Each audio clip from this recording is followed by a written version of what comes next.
Je pense que Robert Ménard a voulu deux choses. Il a voulu être l'homme pont entre la droite de l'UMP et le Front National pour, quel que soit celui qui sort des primaires de l'UMP, ou si les primaires de l'UMP sont concertitées. Il y a déjà un ballon d'essai avec Alliot-Marie qui dit qu'elle est rassant. Et derrière Alliot-Marie, il y a Sarkozy. Faut pas se... Il y a eu des erreurs sécuritaires énormes dans la gestion des rencontres. Premièrement, on a laissé venir, alors qu'il y a eu signalement des Russes comme des Anglais, de leurs éléments les plus perturbateurs qui étaient en route, nous les avons laissés arriver. On a donné des visas à des hooligans russes qui nous avaient été signalés. Qui est que les retraités, aujourd'hui, ont eu une augmentation colossale de leurs revenus de transfert. C'est-à-dire qu'ils continuent à aider leurs enfants et leurs petits-enfants. Pourquoi ? Parce que ceux-là n'ont pas de boulot. Grâce à qui ? Grâce à l'euro. Bon, voilà. Ben, d'un certain côté, le haut de la génération 68 est en train en plus de faire payer maintenant le coût direct de l'euro. Avant, c'était le coût indirect. Parce que tes enfants n'ont pas de boulot. Parce que tes petits-enfants n'ont pas de boulot. Maintenant, la génération 68 fait payer le coût de l'eurocratie directement aux retraités. Ça va commencer par le gel des pensions et la liquidation de certains remboursements. Et puis ensuite, ça va être l'abaissement du niveau de vie. Il est normal que les policiers maintenant gardent leurs armes au service, qui est une vieille revendication des syndicats de police, qui aurait dû être exaucée bien avant. Ensuite, nous sommes bien évidemment en phase d'un franchissement de barrières d'espèces et d'un récidiviste. Donc qu'est-ce qu'il foutait dehors ? Et qu'est-il arrivé au magistrat qui l'a libéré ?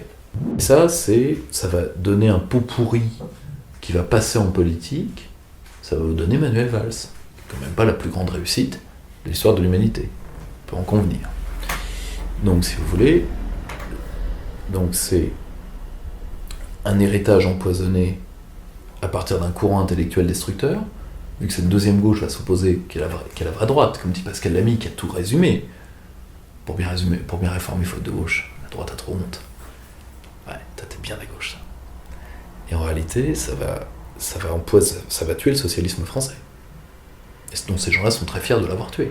C'est des gens qui vont s'opposer à la première gauche, donc ceux qui font 81-83, et eux ils vont faire 83 jusqu'à aujourd'hui. Et leur pire ennemi, ce sera certainement Chevènement. Notamment le dossier du Brexit, qui est un peu notre dossier principal. God Save the Queen. Exactement. On va revenir sur le référendum lui-même. On va revenir sur les grandes leçons historiques qu'il faut en tenir, et ensuite, on va aller vers les perspectives. Qui a été tué par un fanatique d'extrême droite, à la bonne heure, on en trouve toujours un, qui évidemment aurait dit Britain First, tout ça. Vous remarquez que depuis le Brexit, on ne parle d'ailleurs plus de ce brave homme. On aurait fait la même chose en France, il y aurait eu un vote massif de la jeunesse contre. Pourquoi, en Grande-Bretagne, le peu qui ont voté pour ? Je vais vous l'expliquer. Pour deux raisons.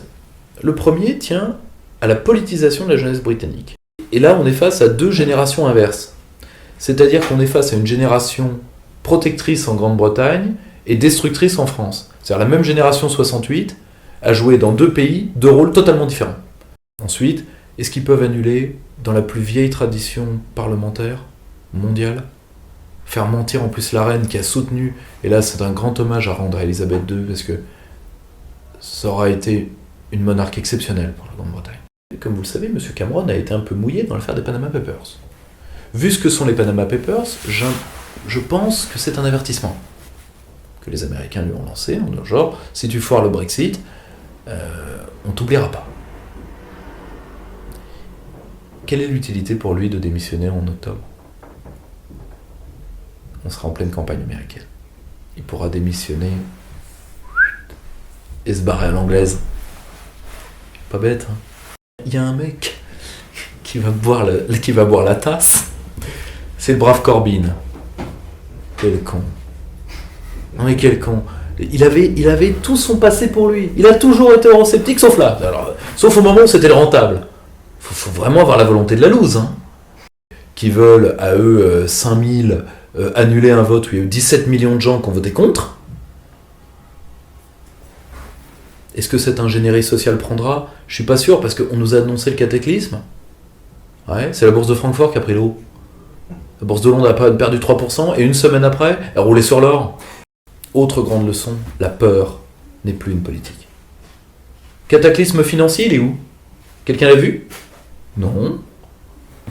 Isolement? Ah oui, la Grande-Bretagne a rejoint une communauté politique de 170 États membres sur 190. Ce qui veut dire au passage que la Grande-Bretagne est sortie, c'est l'Europe qui est isolée.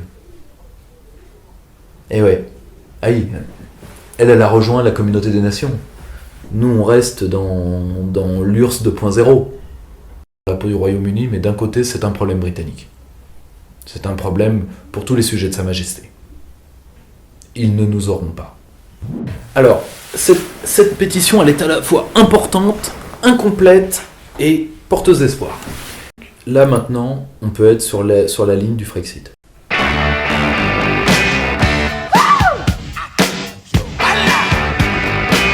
Darling, you got to let me know.